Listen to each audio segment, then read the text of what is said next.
여러분 안녕하십니까, 진성호입니다. 긴급 속보입니다. 이낙연 의원도 국회를 방금 전 떠났습니다. 자, 이낙연 민주당 대선 후보, 방금 전 이낙연의 국회의원직 사직안이 국회 본회의를 통과했습니다. 당초 송영길 민주당 지도부는 이낙연 전 대표의 이 국회의원 사직안을 갖고 있다가 민주당 대통령 후보 경선이 끝난 뒤에 처리하려고 했습니다. 그렇지만 이는 이재명 지사를 도와주는 행위입니다. 지금 이낙연 전 대표 국회의원 사퇴 발표를 한 뒤 호남 지역 등등에서 국회의원 사퇴라는 이 비장의 승부수로 지지율이 폭등하고 있습니다. 이런 가운데 이재명 경기도지사는 지금 대장동 개발 의혹으로 지금 곤궁에 처해 있습니다. 자, 그래서 민주당 지도부의 만류에도 불구하고 이낙연 전 대표, 박병석 국회의장을 만나 담판을 쳤다고 합니다. 그리고 오늘 이낙연 사직안이 본회의에 상정돼서 방금 통과됐습니다. 자, 이에 따라 국민의힘 윤희숙 의원의 국회의원 사퇴와 함께 종로구도 비게 됐습니다. 내년 3월 9일 대통령 선거 당일 서울에서만 2개의 지역구에서 국회의원 재보궐선거가 치러지는 겁니다. 서초 가비아 국민의힘이 누가 나와도 당선될 가능성이 높습니다만 서울 종로구는 좀 다릅니다. 서울 종로구는 어쩌면 이번 대통령 선거의 러닝메이트 같은 그런 역할을 할 수 있습니다. 이른바 부통령급이 나온다는 이야기입니다. 지금 벌써 민주당에서는 임종선 전 청와대 비서실장 등의 이름이 나오고 있고 국민의힘에서도 과거 종로에서 출마한 경험이 있는 황교안 전 대표, 또 원희룡 제주지사 이름도 지금 오르고 있습니다. 여기에 새로운 사람도 여러 명이 지금 거론되고 있는 것으로 알고 있습니다. 이준석 대표 역시 셀프 공천이라는 논란이 있긴 하지만 후보자 중 한 명입니다. 자, 이렇게 종로에서 국회의원 선거를 하게 되면 민주당은 최악의 경우를 상정할 수밖에 없습니다. 가뜩이나 이낙연 전 대표가 국회의원 종로구를 버렸다는 비판을 받고 있는 가운데 치러질 이번 선거, 대통령 선거에는 분명히 민주당에게는 악영향을 미칠 가능성이 높습니다. 그럼에도 불구하고 이낙연은 포기하지 않았습니다. 나는 꼭 국회의원직을 그만두고 대통령이 되겠다는 겁니다.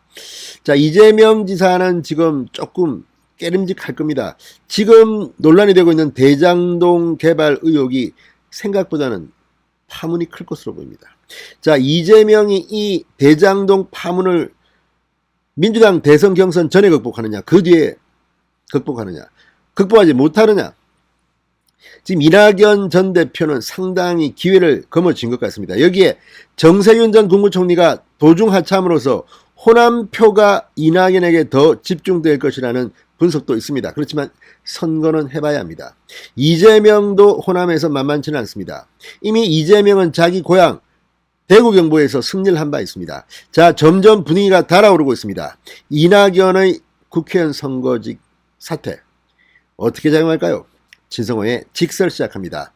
방송에 앞서 아직 진성호 방송의 구독자가 아니신 분들은 붉은색 구독 버튼 눌러주십시오. 더 좋은 방송으로 보답하겠습니다. 자, 방금 열린 국회 본회의에서 이 209명이 참석한 가운데 찬성 151표, 반대 42표, 기권 16표, 이낙연의 사직안이 가결됐습니다. 자, 투표가 이거는 사람의 인사에 관한 것이기 때문에 무기명 투표입니다. 그런데 찬성 151표, 반대 42표, 민주당도 이재명계가 그렇게 많은 것 같지는 않습니다. 이재명계 의원들은 반대할 가능성이 높아서 저는 생각보다는 반대표가 많을 줄 알았는데 42표네요.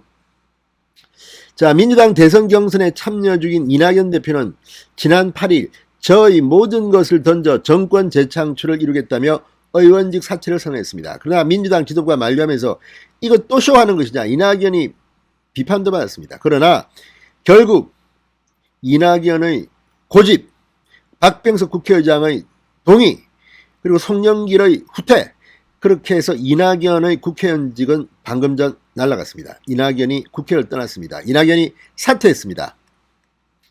자, 오늘 이낙연 전 대표는 국회 본회의에 사직안이 상정된 뒤 신상 발언을 했습니다. 그리고 동료의 사직을 처리해야 하는 불편한 고뇌를 의원 여러분께 안겨드려서 송구스럽다. 무엇보다 종로구민 여러분께 죄송하다. 여러분은 저에게 임기 4년의 국회의원을 맡겨주셨다. 그러나 저는 여러분의 그 명령을 이행하지 못하게 됐다. 사죄해드린다고 고개를 숙였습니다. 그리고 면직되는 보좌진들에게도 미안함을 표시했습니다. 보좌진 여러분들의 삶을 흔들어 놓았다. 여러분께 너무나 큰 빚을 졌다. 평생을 두고 갚겠다. 미안하다고 했습니다. 그러면서 꽤 오랜 고민이 있었다. 결론은 저를 던지자는 것이었다. 정권 재창출이라는 역사의 책임 앞에 제가 가진 가장 중요한 것을 던지기로 결심했다. 자, 이거 뭐 국회의원직을 굳이 안 던져도 대통령 경선하는 데는 큰 지장 없는데, 반대로 경기도지사직은 안 던지고 꼭 부둥켜 안고 있는 이재명은 뭐 할까요? 아무튼 이낙연의 국회의원직 사직안이 방금 국회 본회의를 통과함에 따라 이재명은 어떻든 불리하게 될 것으로 보입니다. 그럼에도 불구하고 뭐 지금 과반을 1차 투표에서 획득한다면 이재명이 민주당 대통령 후보가 되는 것이 됩니다. 그러면 어쩌면 윤석열이 되든 누가 되든 상대하기는 이낙연보다는 좀 쉬울 수도 있다는 생각도 듭니다. 아무튼 이낙연의 국회의원직 사퇴로 종로구에서 재선거가 치러집니다. 내년 3월 9일 대통령 선거, 종로구 국회의원 재선거 때문에 민주당은 어느 정도일지는 가늠하기 힘드나 타격을 받을 것만큼은 분명해 보입니다. 진성호의 직설이었습니다. 여러분 감사합니다.